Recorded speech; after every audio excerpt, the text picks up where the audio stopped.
Good morning, everybody. Hope you're doing awesome. We're going to do the daily market commentary today in a live session. We're doing a live broadcast of the daily market commentary, giving everybody a chance to type in questions and jump things in the chat box as they so choose. So I'm going to do a quick screen share here. So I know that let me move this screen over here so that everybody gets a chance to hop on board. So if you're watching this live, some of you will join us live, which is great. And for those of you that get a chance to see us live, then awesome. And for those of you that are which is great. That catch it on the recording, then at least it'll be kind of similar to what you're used to. So I'm live, got the chat box turned on. I'm going to make sure that I'm hitting the share screen so that everybody gets a chance to jump on. All right, so let's go ahead and get rolling. So this morning, as I am taking a look at what the S&P is doing, we're down about 6 this morning. Not a whole lot going on today. That's kind of why I thought it'd be fun to do something live, which will be a bit different. So if a couple of you want to jump something on the chat box, then absolutely amazing. So in the S&P this morning, we are down about 6 points. Not a whole lot. We've kind of have fallen off of a little bit of a level up here. Now we had a little bit of a supply area there. I always go and start with that 4-hour chart. And the reason that I always start with that 4-hour chart is that the 4-hour chart is what tells me, am I a buyer or am I a seller? And it's funny, yesterday I had heard somebody talk about how trend is irrelevant. Well, no, trend is not irrelevant. Trend is not irrelevant when you're thinking about trend as impulse moves and corrective moves on your big picture time frame. Right? It really all comes down to understanding how timeframes work. And when you jump from time frame to time frame to time frame, yeah, then trend can start to look like it's irrelevant, right? But we're not going to think about trend as being irrelevant. We're going to think about trend as being an important part of our trades. And what I have found is that if I'm sticking to the 4-hour as my big picture time frame, that trend will typically hold. And if I've got impulse move and corrective move, where my impulse moves are driving up and my corrective moves are pulling back, then those impulse moves that are driving higher will oftentimes put price right through some of those areas of demand and supply. So here we have a supply area up above. Now price has hit it, come really, really close to hitting it, and we've gotten a little bit of a pullback, which is kind of what I anticipated. I actually anticipated a bit deeper of a pullback yesterday, was hoping for a bit deeper of a pullback yesterday, on this, because I thought that we had a really nice level that we could see a reversal on the 1-hour time period. So that level that I could see the reversal on the 1-hour time period was right down in here. Now, if you notice, we have a number of demand areas below current price. There's a lot of demand here below current price, but we also have some supply above us as well. Now this supply is the supply from our prior drop in price. If we make it through this next thrust, then there's plenty of room for price to continue to run higher. Matter of fact, we would call this clean air, right? I'd call this clean air for price to move to that next phase. And there's about 50 S&P points in clean air. So while, we've got this level, we've come close to it once, we're basing around below it. When we look at where a breakout could occur, the breakout that could occur that would jump up would kind of help to move price a bit farther up. Okay. Ingrid, great to see you. Glad that you caught the breakout on the Russell and the Nasdaq. That's awesome. That was one that we actually covered yesterday in our live trading room, was this Nasdaq breakout. Now that breakout on the Nasdaq, we still have not come down to, we broke out above, got a little bit of a run on it. And I was actually surprised to see the pullback as deep as we did. I thought we'd get a little bit bigger of a run out of that level. So I actually like the Nasdaq and the Russell for potential breakout longs. to the upside, right? You talk about the Russell. There's definitely some clean air up in here, right? We definitely have clean air up through there. You know, we took a little bit of a move above, and now we've kind of given it some chop. I'm a little bit concerned with the amount of chop that we've gotten. We've still not come below our last pivot in the Russell, right? Which would be somewhere down in this region. Did get a little bit of a move up above it. So I think that for bigger picture, there's room to think that it can continue to rally up, at least up to this 1534 area, right? And moving there. Yeah, Anthony, I think there's a chance that Amazon will drag the Nasdaq down. I mean, when we look at Amazon, where are we going to open up this morning on Amazon? 1638, 1640. I mean, it's going to have a drag, but it's going to have a drag on really the whole market. And that's really why why the futures are trading down this morning, right? So we're going to open up in Amazon down in here. You know, it sounds like a ton, like a huge drop, but 1638 puts us, you know, right down in this region. Well, we were just at 1638 yesterday, right? So it's not a big enough, you know, I don't think it's a big enough drop to really drag the Nasdaq down all that much. You know, opening up at 1638, though it's a, you know, kind of a down move. I don't think it's enough to drag the Nasdaq down much. And when I go and look at the Nasdaq as a market, the Nasdaq is down 0.5%. So it's down the most this morning because of that, but it's not enough to, you know, to really overly hype it, right? To push it too far down. So once again, if we do get a sell-off today or a little bit of a pullback, my big picture is still intact. I'm still a buyer. So yeah, the NQ did not close that area. And I'm thinking that you know, we popped up above. I mean, we did get a nice little run out of here. I mean, I don't know if you guys, you know, you still got 40 points out of this run, right? I mean, still rallied up for over 40 points off of this one move. So it was a pretty nice little breakout on there anyway. But I think this has a potential to go a lot longer, right? I think this can run a lot longer. But if I'm waiting for a pullback, my pullback level that's higher probability is that S&P area. So that's the level that I would look at for that pullback. Okay, nice, Ingrid. So you got in at 6,900 out of 6,930, pulled out 30 points. If that's when you got in, then that's literally awesome. Okay, so that's what I'm looking for in those equity index markets today. Not a whole lot of change from what I've been looking at before. You know, when I slide down to a 15-minute, you know, when I was looking at this market yesterday, we were looking at it in the morning session right about here, and we popped up. And, you know, theoretically, I guess you could still have this, you know, the area from yesterday's open available. This area here from yesterday's open, we could see a bit of a reversal in there. And if we get this area, this could be a potential reversal trade down here too. Is this 2679, 2674? Now, my issue with this area is that it's kind of a retest of all this over here to the left, right? And so there is that little bit of concern that it's a bit of a retest of all this area to the left.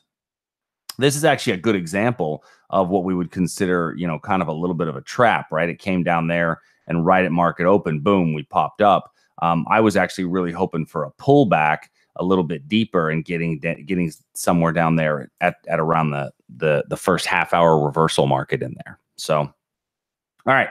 Now, all of this to say, I don't have a whole lot on my plate today. I'm waiting patiently for price to come into my levels.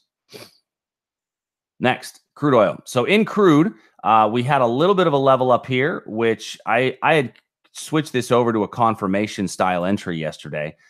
Only because we'd come really close to getting filled and didn't. So then I switched it to a confirmation style entry. But we actually wound up moving, hit that level and move off of it with a lot of strength, right? We moved off of that area with just a ton of strength.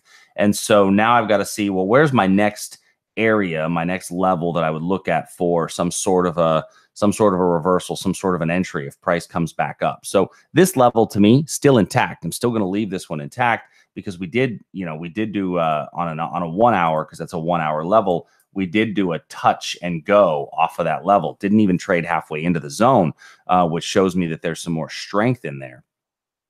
I think that there's a chance that we could pop up here in a little bit. And if we do, right there, we're going to have maybe a potential opportunity to get back short. That's a little bit of this wick over wick area right in here where we have a little bit of this wick.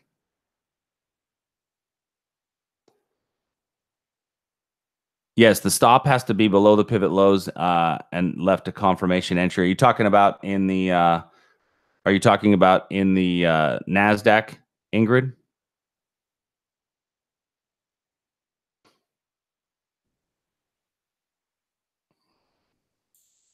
All right, so let me slide this over to the 15-minute.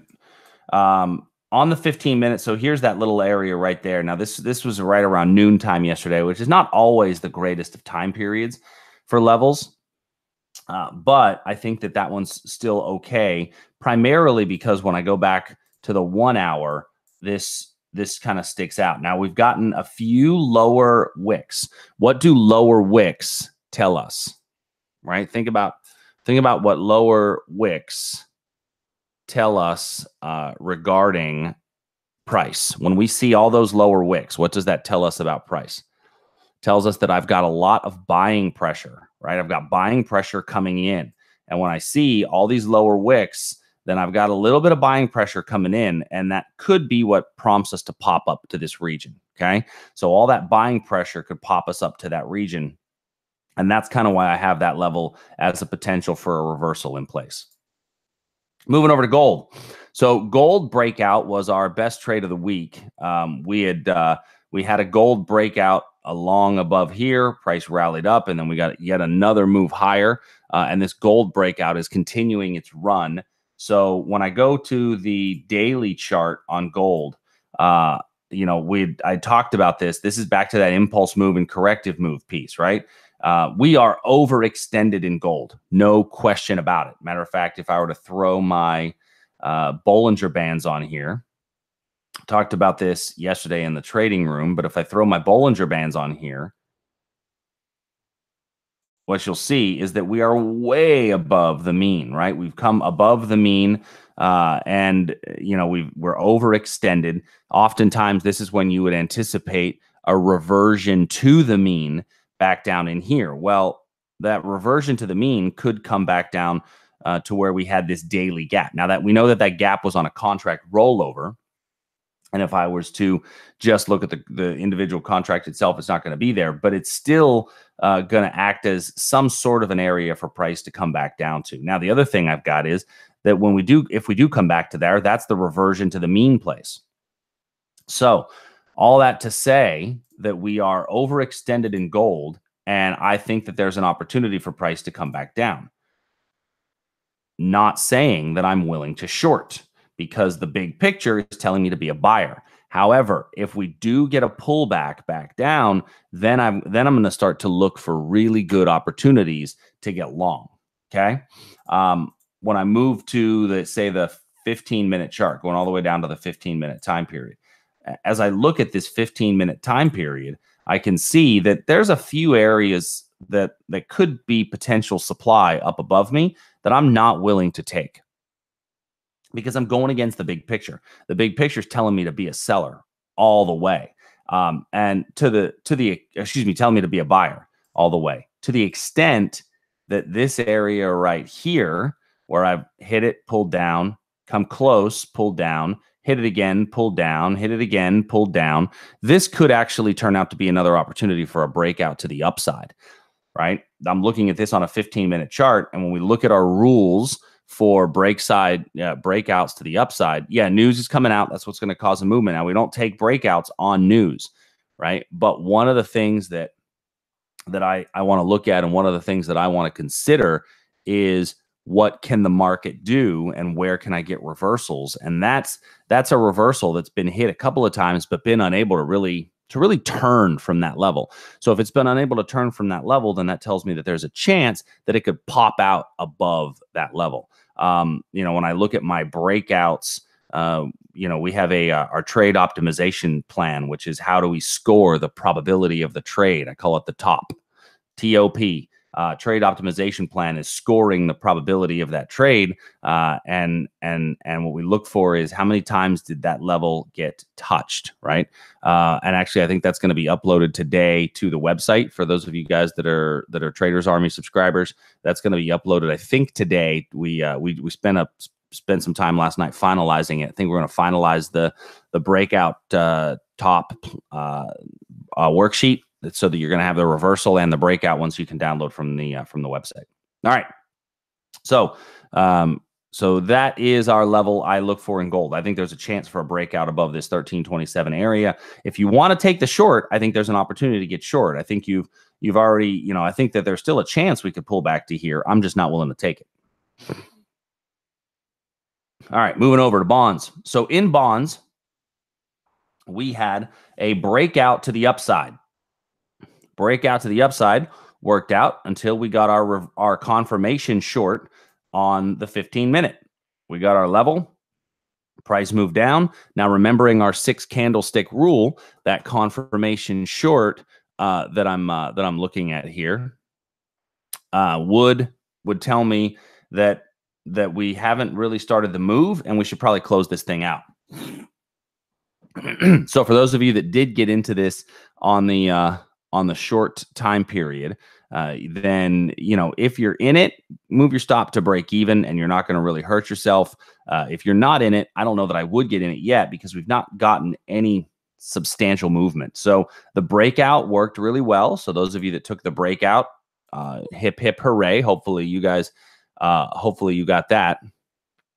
And the next one, hopefully, on this move down, I don't see this one really moving. So I've got to remove that level. And by the way, I'll take that all day long because when I look at my big picture, what's my big picture tell me to be? A buyer or a seller, right? Thinking about that, what does my big picture tell me to be? The big picture tells me to be a buyer. So since the big picture tells me to be a buyer, I have to be looking for opportunities to buy. Well, there's no surprise then that since the big picture tells me to be a buyer, that my breakout long was effective and my reversal short just kind of went meh and didn't really do anything, right? So though that short had a good setup and a good structure, what it didn't have was the big picture buy-in, right? So the long was the breakout above here, which was great. The short was the reversal off of, oh no, this level up is higher up. But anyway, it was, I just erased it. So the short did work out, but it just kind of worked out for next to nothing, which is not a surprise when our big picture is telling us to be a buyer. Now, interestingly enough, both the bonds and the equity markets are telling me to be a buyer. So is gold. Interesting, right? Well, when I've got the bonds and the equity markets and all those telling me to be a buyer, then I know that the dollar is telling me to be a seller, right? That's really where we start to look at the dollar, as the dollar is definitely so I'm going to also have all my currency markets that are going to be looking towards that same kind of direction. Now, so when I look at the ZN, which is our 10-year treasury note, a lot of people would trade it to be the TY in TradeStation. Different brokers are going to use the different contracts. Now is what I'm looking at. Since we didn't get a move down off of that breakdown, there's still room for it to run and for price to kind of continue that rally. Now we've got some supply up above us. The next decent hourly supply doesn't come into play. We've got a little bit of a level right here, right? That would be the next kind of decent hourly supply for us to pay any attention to. On a pullback into demand, there's nothing here that I'm in love with on a demand side pullback. Nothing here that's saying I'm, super, super interested and I want to jump in. So I'm going to let that thing be for now and just kind of sit and wait. Today's got a lot of sit and wait all over it. Now, the Aussie. So for those of you that were in the trading room yesterday, let me know if you nabbed the Aussie short. So our Aussie short from yesterday's live trading room We had a confirmation entry, and we switched it to a confirmation entry yesterday because we were basing before the level. Now, this level off the Aussie was found going all the way back here off of this little bit of basing right through here. So we've come up and we've hit this Aussie trade, and we've seen that price has moved down out of this level very nicely. So in our Aussie position, we see that price has continued to move down. Now, I think that at this point, you should be taking profits or have taken them off the table as we're starting to come back up. The next time that we come into here, we're gonna want to close that thing out. If you're already short, you're gonna want to move your stop and lock some profits in. I still think there's a chance we could make it down to 72.15. That's really where we have clean air, and it wouldn't take much, just a little bit of a reversal for that next leg down to kind of get us there. So if you're short, take some money off the table. I'm a big believer in taking some money off the table at 2-to-1. Okay. I would agree with that, Keith. If institutions are buying bonds and equities, then there's definitely a lot of hedging going on. And we can, and by the way, the place that you can see that, Keith, is when you take a look at the sectors and what sectors are performing. Typically, when the markets are very bullish, you don't see real estate as a top performing sector.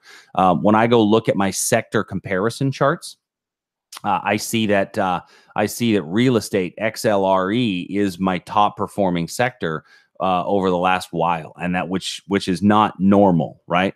So just something to kind of also think about. So on the on this Aussie trade, if you did get short, move your stop down to 72.84. I'm going to write that one down so I make sure that I put it into the trade feed update. Make sure that you move that stop down to 72.84. I'm a big believer in at a 2-to-1 reward to risk. You take some money off the table. I saw a discussion yesterday about reward to risk versus win-loss percentage, right? And a lot of people say, well, I care about my win rate. And some people say that I don't care about my my win rate. Well, I do care about my win rate. And what I care about when it comes to my win rate is that I've got to be able to pull some money off the table. And I'm not just trying to get 8-to-1s, 12-to-1s, 16-to-1s. And by the way, those 8-to-1s, 12-to-1s, 16-to-1s, they sound great. They sound sexy. But in reality, as a trader, I got to make a paycheck. And so I'm going to be okay taking 2-to-1s off the table more frequently, and then allowing some of those bigger ones to run. And that's where multiple contracts comes into play. I think especially in futures, for those of you that trade futures on a regular basis, futures gets a little bit more difficult because what happens is you can't do multiple contracts. Sometimes when you've got a wide level, you can only afford to do one contract. Well, I think that in that case, don't do one contract. Don't do it. Do the Aussie dollar, right? Do the AUDUSD. And instead of doing one futures contract, do five mini lots, right? Nobody got into this game. And I say this a lot, and a lot of people think I'm crazy. Nobody, not one of you, I don't care who you are that's watching online.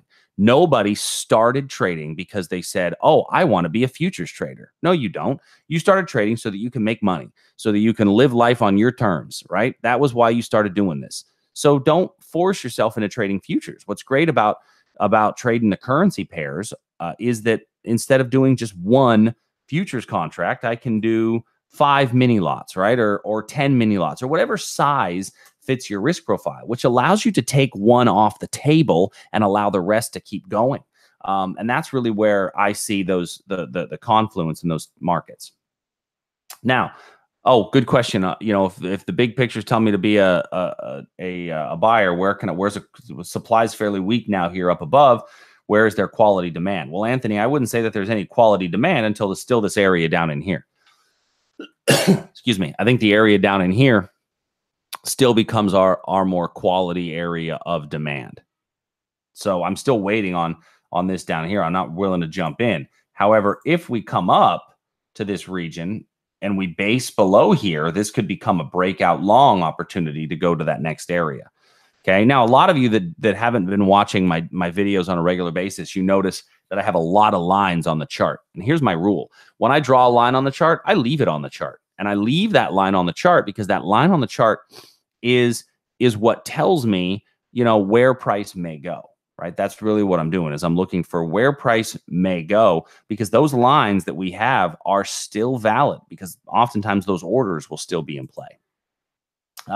In the euro, I've got a demand level down below, which price hasn't come back to that area yet. And I'm looking for a potential reversals in some of these areas, but none of them are things that I'm, once again, in love with, right? I've got to really love it for me to get in. And we got a stronger pullback in the euro than we did even in the Aussie. So, looking at this, I think that there's a chance that later on we could break out above this region here. Right, there could be a breakout up above here if we base in front of it. If we don't base in front of it, then that breakout is, as we say, the technical trading term, which Ingrid pointed out earlier, meh. Right, I need the basing in front of that level.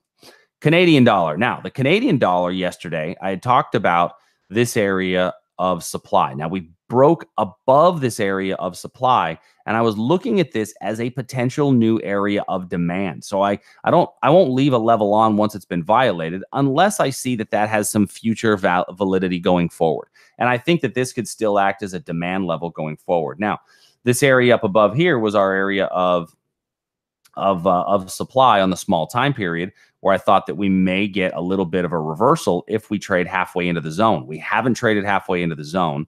When I go to the 4-hour chart, which is my big picture, I'm still being told to be a buyer. And so when you're told to be a buyer, those 1-hour supply levels are going to be a little bit weaker. So I'm actually going to remove that level at the moment and still keep my 1-hour demand down where it is. Next, Great British Pound, Japanese Yen, looking at those different positions. So the Japanese Yen, this is kind of a picture of what I had talked about in the Canadian dollar, how we broke above an area of supply, and then we came back down, and it's not holding as demand at all. Matter of fact, if you got in it, we have a very strict 6-candle rule. 4, 5, 6. We have a very strict 6-candle rule, and if it doesn't make its move in 6 candles, I'm not interested in it. It's kind of like my mentor told me one time: if she hasn't winked at you by 11, she's not going to wink at you at 12. Go to bed. Meaning, if it's not happening when you think it's going to happen, just stop waiting for it, right? And so when I look at something like that, I'm just going to get out. There's no sense in sitting around waiting for it. And so when I'm looking at the Japanese yen, your next real area doesn't come into play until down in here. This is really now your next real area of demand is somewhere down in here. Now, I would say that this is the level, right? But you got to place your stop somewhere around that pivot. You always want to encompass those pivots down below as areas where you anticipate price may move. And then we have the copper level. So our copper breakout, I know a couple of you grabbed the copper breakout. That one's still working out just fine. We got a nice 2-to-1 for sure. We've now pulled back, giving you another opportunity to get into it. I do, however, think that, since we did get the breakout in copper, I think that this area up here of resistance could actually slow us down. When I go to the 4-hour, I've got a 4-hour still telling me to be a buyer, but be aware of this area of supply, this resistance area up here. But my 4-hour still telling me to be a buyer. We've got a nice thrust higher. I think there's still a chance we could get to this 2.827 area up in here. Okay. Nat gas. So our nat gas, our breakdown in nat gas, we had another move down in nat gas. So I'm not sure if anybody caught this latest breakdown. Talked about this on the live trade room yesterday. So those of you that were in the live trade room yesterday, let me know if you were able to catch the nat gas breakout, as the natural gas breakdown is moving nicely. So if you did take it, I would move your stop now to 2.832 and lock in some of those profits in nat gas if you did take it. It's definitely moved more than a 2-to-1 on the reward to risk scale. So take some money off the table if you got it. All right. Yeah, NFP, natural family planning. I mean, non-farm payroll coming out in 30 seconds. We'll see what it does to the markets, and there could be some movements, but I don't trade breakouts on most of those. I'm not a huge believer in trading the breakouts on those announcements. I want to trade the reversals and the reactions to some of those reversals and some of those levels. So we'll kind of see what that does. And really what I would look at more, you know, is what does it do? Those typically have bigger effects on our currency markets, right? And that's really if you're a smaller time frame trader. And there's our pop there in the Aussie. You know, you got to go to really small time frames. Interestingly enough, let me pull up this 5-minute chart. Here's why I don't trade the breakouts on news announcements, right? Look at this. This is exactly why I don't trade the breakouts on news announcements. The wick up, wick down effect. And for a real quick lesson, let me talk about that real quick because I think it's good for you guys to see that. Oftentimes, let's say that, you know, whenever we're in a trading market, right? We always know that we have two axes, right? And our bottom axis. Let me see if I can't get this. Nope, I can't get it to turn. Sometimes it's a little bit more difficult to turn. Oh well. Our bottom axis always represents price, right? No matter what, our bottom axis represents price. That represents time, and our side-to-side axis represents price. And what I tend to see, go back in and try this again since I hit the wrong button. What I tend to see is that, let's say that we've got our axis down here representing time. Here's our axis representing price. Let's say we have an announcement coming out right there, right? Non-farm payroll or whatever else it might happen to be. What I tend to see is that the market might look something like this, right? So we have an area that looks like this, and maybe we've got a pretty good level right in here. And we start doing this kind of a basing, right? Well, oftentimes, right before the announcement, what we'll see is this. All right. Now, why do we see that right there, right before the announcement? Well, because you have a lot of traders that are saying, well, if it breaks out above here, I'm going to go long. And they get stopped out right there because they go long, and then it comes down here and it stops them out because they place their stop right there. Right. Or you have traders that say, well, if it breaks below here, I'm going to go short. And then it comes down here and it starts to rally up, and then it comes back up and stops them out. Right. And it just wicks them out of all the positions. And basically at the end, we're based close to where we started. And when in reality, our best level was probably this area of demand down here. And maybe that will cause price to get there. And then we can eventually get our move, right? Which is exactly what we're seeing here. All right. And I'm looking at this right here. You see that big wick up, that big wick down. This is going to oftentimes wipe out, you know, wipe out some of those stop losses that are in there. The euro, not a whole lot of big movements. So just kind of think about that on when I'm looking at some of these markets. You know, even if I look at the currency pair, you know, though I have just in the last few minutes gotten a little, you know, a big candlestick. Notice we got a wick above before. A lot of people are probably trading this breakout. We got a wick above in here, which will oftentimes act as that stop out point, right? So just keeping those areas in mind. You gotta have quick hands, or just stay away, right? Just stay away in those scenarios. That's kind of the way I look at it. I'd rather just stay away and let the market come to me. And, you know, when I go back now, mind you, I'm on a 5-minute chart. So this looks like a gigantic candlestick here on a 5-minute chart. But that's why I don't trade 5-minute charts. 5-minute charts are like, you know, to me, it's just too much risk. I want to stick to the bigger picture time period. And when I look to the bigger picture charts, this is not much of a movement comparative to what we've seen. Right. And that's why I stick to the bigger picture. So, all right, well, I'm going to turn this thing off. I figured it'd be something cool to do a live session. I was actually having a little bit of an issue with my normal recording software today, so I thought I would pop in and do our live daily market commentary today. Hope you guys got something out of it for today's session. If you've got any questions, go visit us at tradersarmy.com. I know a number of you in here are already subscribers, so thank you for being there. It's awesome to have you guys there. If you're not a Traders Army subscriber, I'd love to have you there, and we can. Oh yeah, I'll take it. Yeah, no problem, Keith. We'll look at MasterCard. Let's do that. Let's look at MasterCard for you. Let's see. Looking here at MasterCard, gapping up today on our earnings report. You know, MasterCard, I think, could be a breakout candidate. I think MasterCard has room to run. I would actually, you know, when I look at this from a weekly chart, I look at this as breaking above some significant resistance here. I think MasterCard has room to run, Keith. I think that you could possibly get a runner out of here.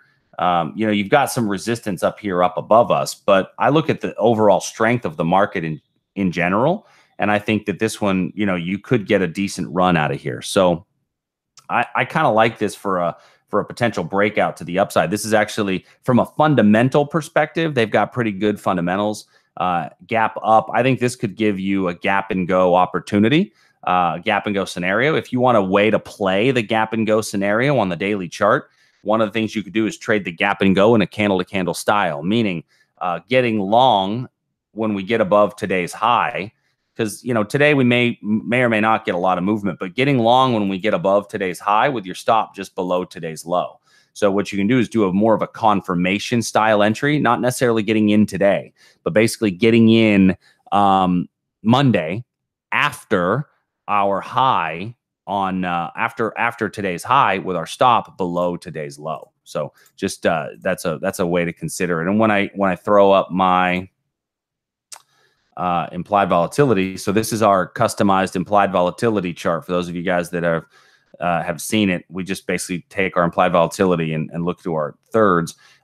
We're close enough, I would say, Keith, that you could even start to look at just buying the call, right? Because I think it'll come down throughout tomorrow and next to just buying the call if it does break above there. So that's something to consider to kind of take a look at going forward. All right. Well, I am going to wrap this thing up. I hope you guys all have an absolutely amazing day. If you guys are so inclined and want to learn a bit more, those of you guys that are not already members of the site, feel free. We would love to have you jump over to the website, tradersarmy.com, get you a chance to learn a little bit about what we do. You know, we've got a bunch of trading courses on the site. So if you want to learn a little bit more about options trading or advanced price study or trading foundations, it's there. And if you want to join any of the live trading rooms, we do live trading rooms just like this a couple times a week, where we go a little bit more in depth in there, as well as our private trade feed, which I'm about to go update some of them from yesterday's markets. So hope you guys all have an awesome day, and I will hopefully see you all real soon. Thanks so much, everybody. Later.